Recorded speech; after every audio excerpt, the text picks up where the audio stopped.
So today we are, listen to this, it's the last Sunday of January already. Wow, wow. And this is our fourth week of the series called The New Normal, Embracing the New Normal. And the new normal, just to remind you, is health, wealth, and success as normal. Health, wealth, and success. Now what we know is success is an inside job, and it's determined by what you feel is success. What has meaning for you, and what's bringing your life where you want to go. So what we talked about is the best way to deal with the system itself is to know that there is a system, right? And so the name of that system is called God, the grand overall design. Yes? And the grand overall design, if we know what the grand overall design is, then we can work with the grand overall design.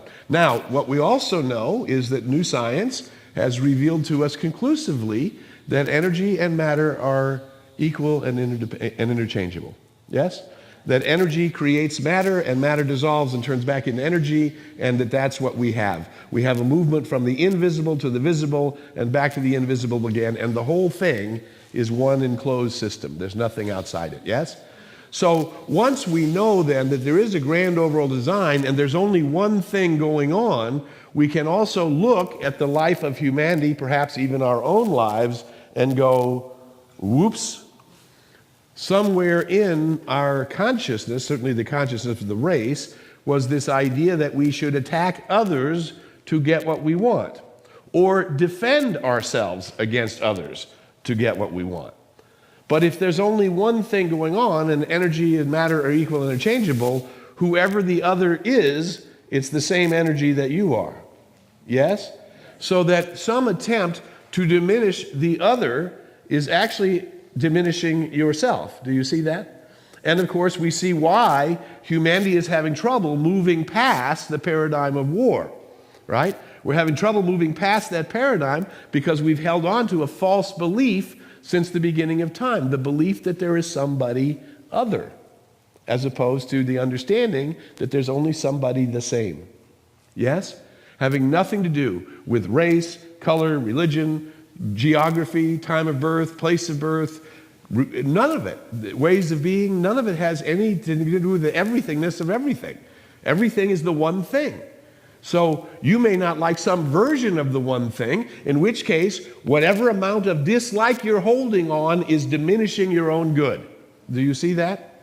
Because now what the other thing we talked about in this grand overall design is that it all works by one power.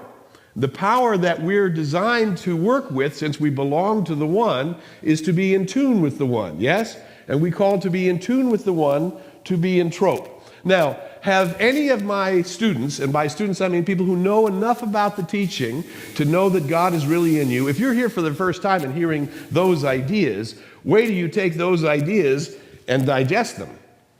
Because when those ideas become inside you, all of a sudden the actual power of life itself begins to move through you. And the power of life itself is a power for good and is a power for harmony. And when that power steps in, what looks like miracles begin to happen in your everyday life.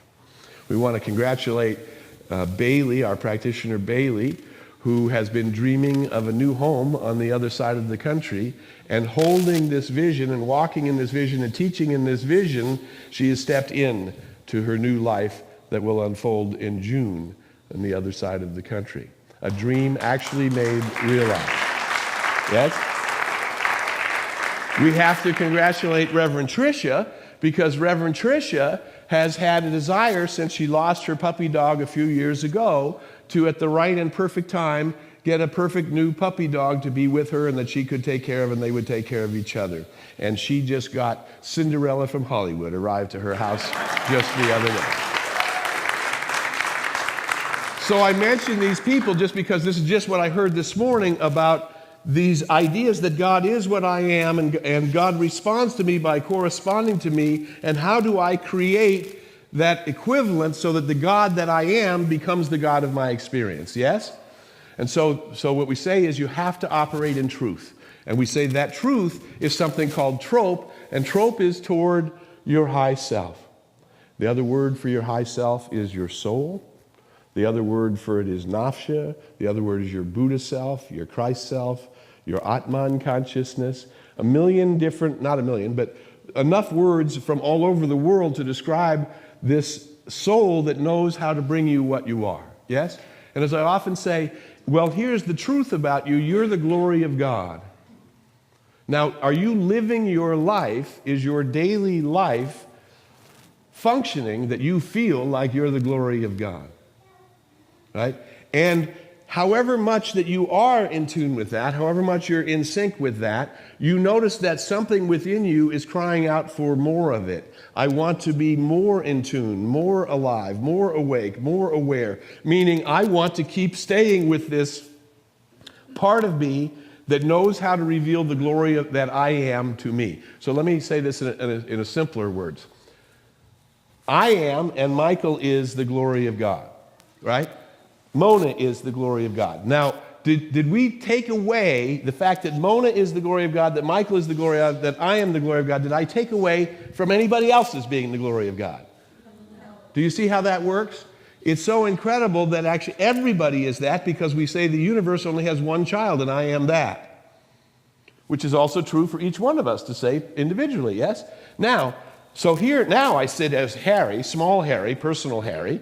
Paul Harry says, I'm the glory of God? That's a fascinating, I'm the glory of God? I don't know how to get it. How do I reveal that? Right? Your personal self, even though something within you goes, everybody just say that, I'm the glory of God. I'm the glory of God. Okay, I'm accepting in a greater way, I'm the glory of God. I'm accepting in a greater way, I'm the glory of God.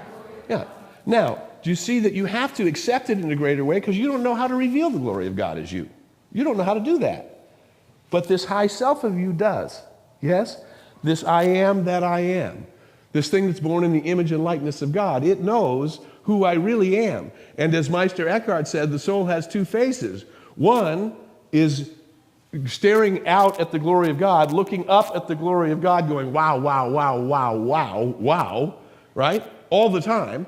Because the more you look into God, the more glorious it becomes, yes?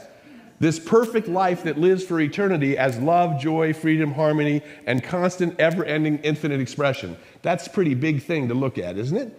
So, of course, your soul is constantly looking at the glory of God, and then the other thing that it's doing is trying to tell you, as Meister Eckhart said, it's directing the senses. It's trying to tell you how to unfold that glory of God, how to walk in the path of that thing. So that's what we call being in trope. How do I turn to that self? Now, how many of us who are practicing students, as I started to ask, have been in a room, perhaps the DMV, right? Where there's chaos and disorder and impatience and anger in the room, yes? And you say, wait a minute, I remember step one, and step one is God is all there is. God is love, God is joy, God is peace. God is freedom, God is accomplishment, so whatever it is I'm trying to get done is going to get done, right?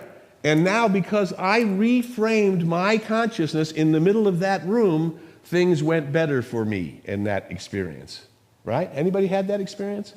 Where you got a chance, look at all the hands go up, where you had a chance to center yourself in the awareness of what your real nature is, and just doing that changed the outcome of the experience you were in at that moment, yes? Well, now everybody has the power to do that.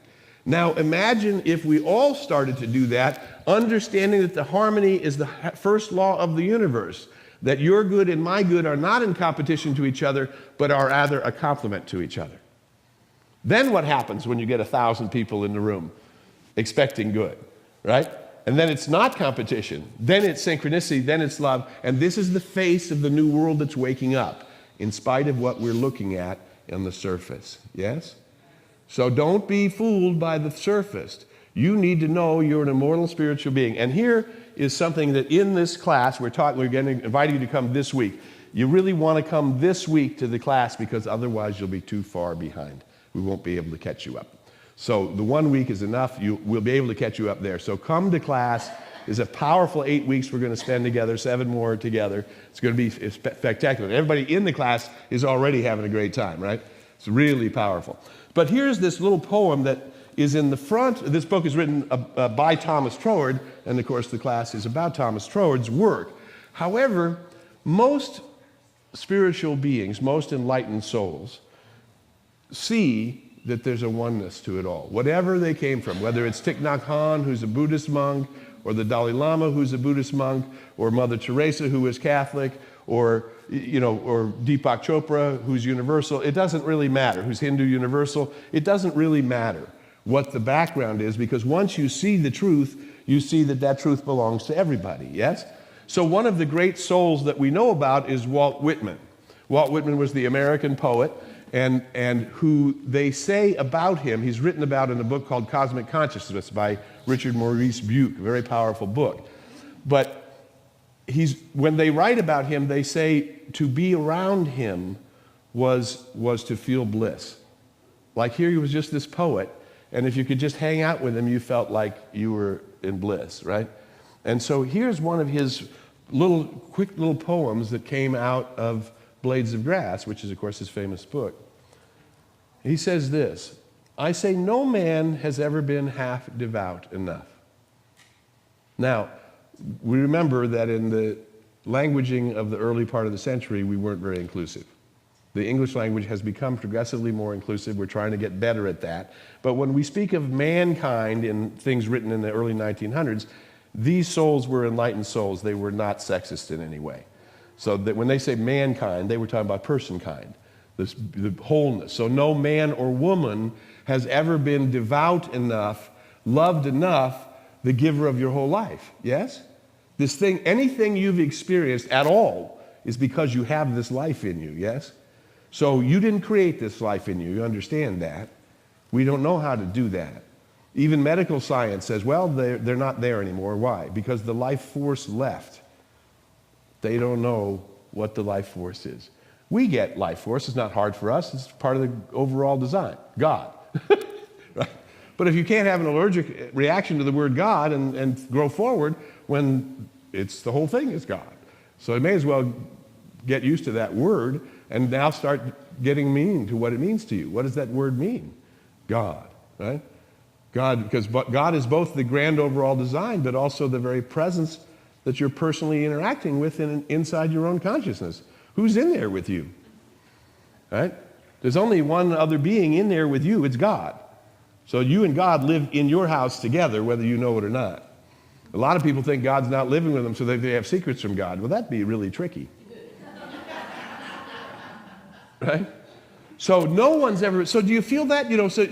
So everybody get a hold of your highest spiritual moment where you felt suddenly so alive in God, so grateful in God. Get some memory of that, let it come to you, right? Now, when you have that memory, don't you want that like more? Right? As good as it was, don't you want that more? That's what he's talking about. No one's ever been half devout enough, right? Then he says, no one has ever worshiped enough, because how can you not give praise and thanksgiving for this thing? Hence we see again, Meister Eckhart said, if you only had one prayer your whole life, it was thank you, that'd be a good prayer, right? Wow. So we begin to see no one has ever said to this beloved, I'm so grateful, so I'm grateful. And right now, where I am in my spiritual life, is I'm so grateful for what I know. And here you come back to the basic commandment. Love God. That's the overall design. Love yourself. Yes? And then love your neighbor as yourself. Well, there's ooh. So how are you doing with those? Step 2 and 3, right? Right? And we realize, I have not loved enough. No, I have not been devout enough. Do I feel that I have more of that left in me to express? Oh, yes, absolutely. What do I need in order to do that? I need this life force to keep beating in me. Yes? If the life force is in me, then I have a chance today. Is that making sense? Right? So that's a normal desire to see that you really want to do it more. That's your soul speaking to you. Yes, you really want to do more. Right? Now the next one, and none has begun to think how divine he himself is.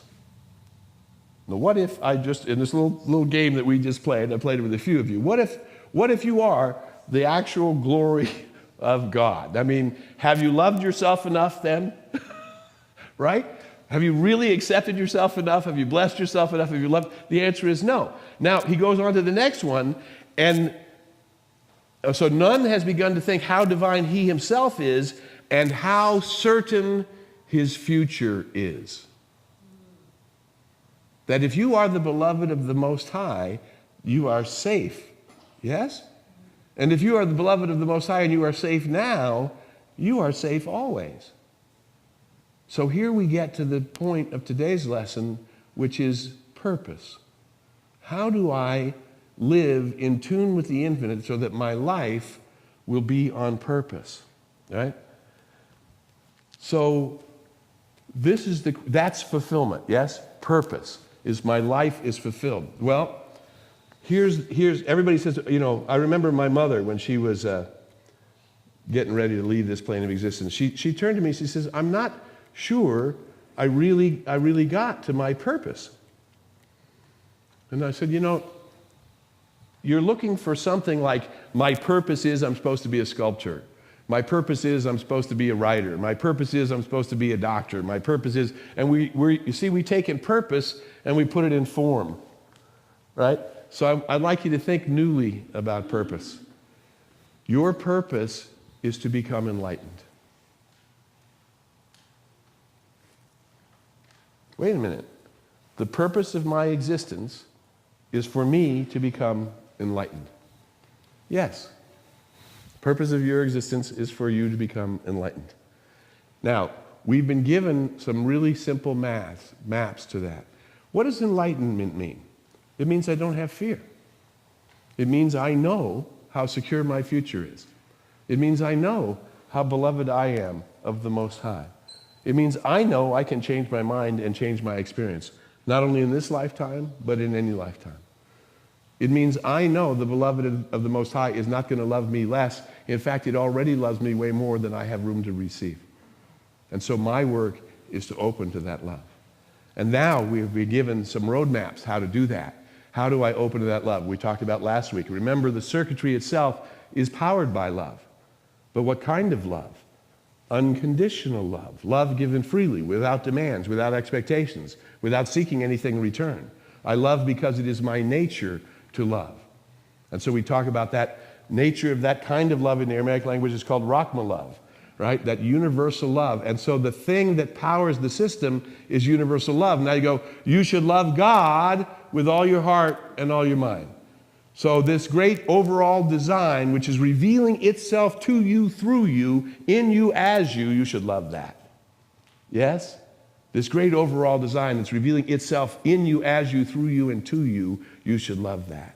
And then the you that is the recipient of that love, the you that gets to be something that can be immersed in love and willing to open itself up to a greater cosmic love than you've ever begun to imagine. Be careful, you'll disappear right from this dimension, and then you'll find you could change your mind and come back again. Whoa, it's going to get wild when you start really waking up to your true and eternal nature, right? But you love that soul that you are. So I love God, and I love this soul that I am, and I love this personal Harry that at least has the wisdom to say, show me the way. Yes? And then it says, and then love your neighbor as yourself. But in the language that Jesus spoke, which was the Aramaic language, neighbor meant, everybody take a deep breath because it means you got some work to do. Neighbor meant anybody you are mentally or physically aware of. Uh-oh.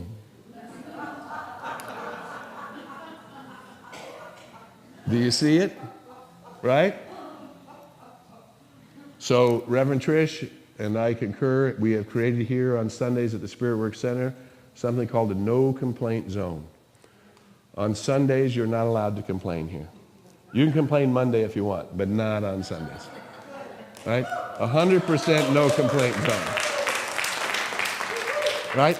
Because we need to set ourselves up to receive this great good. We need to put ourselves in a place where we can practice loving everybody we're mentally or physically aware of, even if we don't like what they're doing and the way they're behaving. We need to return to that Rachma love. And the goal is enlightenment. The goal is that whatever it is you ever see in life, whatever it is you ever see in your eternal life, you know it as good and you know it as God, and fear is gone. Wouldn't that be a blessing beyond measure? And that's how secure your future already is, if you would but make room for it, and if you would use the juice of the universe to run the universe.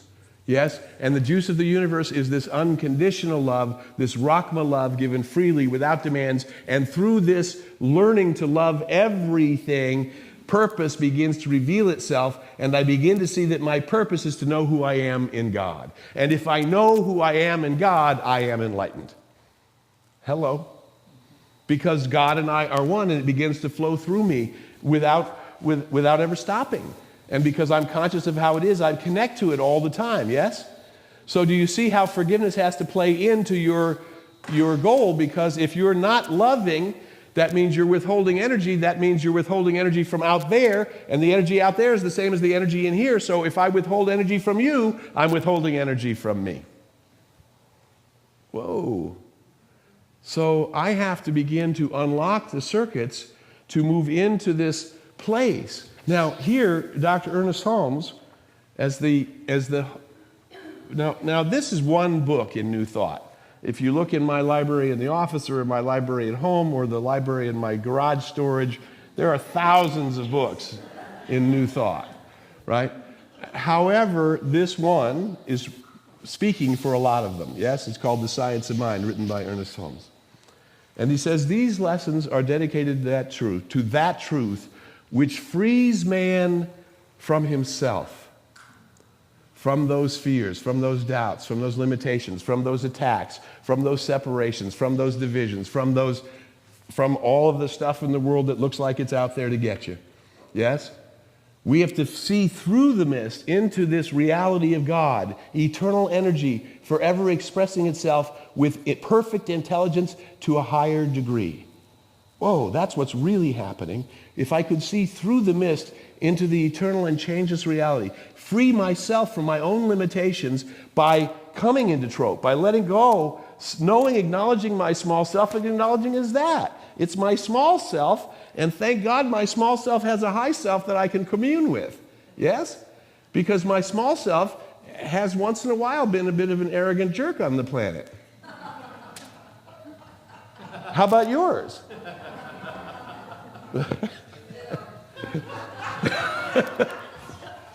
But you see, we have this other capability, right? To see through the mist, which sets him on the pathway to a new experience. Behold, the kingdom of heaven is at hand. How would that experience be? To live in the experience of the kingdom of heaven while you're here in this body now. And the kingdom of heaven means everything's all right all the time. Whoa, that's a possibility. That's a possibility. And to see through the mist into the eternal and changeless reality. That's what we're talking about. To be in trope is to plug into the system. To plug into the system, which is eternal and whole and perfect. It's going to get by with or without your opinion. And you could decide to align with it. And you could decide to line up with it and move in its direction. And then what happens? Well, then this state of consciousness called intuition begins to move through us, because we're living in a Rahma love, yes? It begins to move through us. And so where we end up here is we end up with moving toward enlightenment. And let me give you the roadmap to how to do that. Some very simple things. Do your best to help yourself to your highest good. God created the world because God loves the world. God created you because God loves you. So do your very best to get the most out of life. I often say to people in my classes, and I mean it quite literally, you know the expression, you've made your bed, now you have to sleep in it. How's your bed? And if your bed isn't nice, why aren't you making it nice today? Go to Penny's today and start making your bed nice, because you're going to sleep in it. Yeah? Of course, the bed is your whole world. It's what are you doing? Because what you're preparing is what you're going to sleep in. Yes? So once we begin to know this, we're going to make a decision to treat myself to my highest good. I'm going to look for my highest good wherever it is. Yes? Be God aware in all the decisions you make. Don't make a decision without your high self. Don't actually go in there and say, I know there's one power, that power is perfect, that power is the perfect life of God, and that's the power I'm talking to now as I go to make a decision. Yes? Be God aware in your decisions. Improve your knowledge and abilities. Well, turn to somebody and say, good for you. Just turn to somebody and say, good for you. Good for you. Why? Because you're here this morning doing what? Improving your knowledge and abilities, yes? Well, that's the right thing to do. You have to be willing to grow forward. Otherwise, if you continue to do what you've always done, you continue to get what you always got. Yeah? So you got to improve your knowledge and abilities. Now, I encourage people to meditate daily. I encourage all my spiritual grasshoppers. Those are the ones who are trying to find a good spiritual teacher. They go to this one and this one and this one, and they hop from one pad to the other. And they hate it. The spiritual grasshoppers hate it when you tell them you got to get some discipline in your life, and you should probably meditate. They go, I'm going to find another spiritual teacher. I'm looking for the guy who's going to hit me with a stick and cause me to be enlightened. Where's that guy? The guy doesn't exist. There's nobody who can hit you with a stick and wake you up. You have to do it. Yeah? So we encourage you to meditate every day. We encourage you to listen to the voice of that intuition within you. And we encourage you to pray for the highest good of everyone every day. Whoa. A way of moving in the direction of my own purpose. So in closing, I just want to share with you some ideas in enlightenment. Ernest Holmes says, the dictionary says enlightenment is the state of being enlightened. Great moral and intellectual advancement. The goal is enlightenment. The power is love. The direction is chosen by my will. The strategy is to show up, pay attention, ask questions, and don't quit. Behold, the kingdom of heaven is at hand. It has been promised, and it can be revealed. I am the way, the light, and the truth. I am is not the personality of anybody outside yourself. It's in you. I am the way and the light and the truth. And no one could get unto the Father, could get unto the Spirit itself, except through the I am that I am. So no one can hit you with a stick and bring you this great moral advancement, this high intellectual achievement, this state of consciousness where you know you're safe. And if you know you're safe, you're going to become a place of peace and a place of healing automatically. No one can do this for you, but you can do it for you. Your purpose is to be completely happy, to know that you are safe now and forever. When you really, really get that, you become what we call an enlightened soul. Enlightenment is the goal for everybody, from every country, from every state of consciousness, from every level of class. Everybody is here for exactly the same reason, to become enlightened, to become aware of their unity with God and their unity with good. So wherever you are in your journey, whether you're facing the most difficult challenge you've ever faced, or whether you're looking at a greater opportunity than you've ever known before, plug in, and your good will come to you. Plug in, and the good that you bring will bring good to everybody who you touch in your world. Good upon good, love upon love, joy upon joy. We are revealing humanity's spiritual magnificence, and I am the way that it's happening. Turn to somebody and said, I am the way that it's happening. So congratulations, because you're the light workers, and I, for one, am glad you're here. Wherever you are in your journey, this I know for sure, everything's going to work out just fine. And I invite you to think on these things as together we explore the possibilities. Namaste. Thank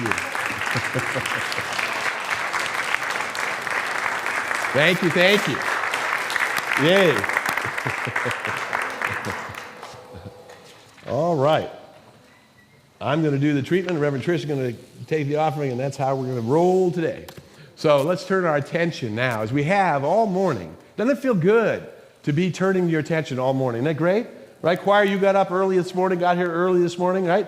and you turned your attention. Well, maybe a little slow when we got here at 8:30, but we begin to wake up, right? It begins to roll into our awareness, right? So when you turn your attention, it's a good thing, yes? So just notice how good you feel when you're turning your attention. And then when you go, I don't feel like going to class, you go, maybe I'll go turn my attention a little bit. It might feel good, yes? Good. So here we go. We're turning our attention to that which is the one life, the giver of the overall design, the personalness that giver is giving it directly to me, and the impersonalness in that is given to everybody. Oh, praise God that equality is the only thing real in the cosmos. Praise God that love is the only real power and harmony is the guaranteed force. And that through this reality in God, humanity is waking up to its own magnificence, and each one of us to that divinity, to that connection, to that glory, which is directly ours. And in this connection, new levels of opulence, new levels of love, new levels of creativity, new levels of friendship, new levels of joy, new levels of freedom are being made manifest in my life.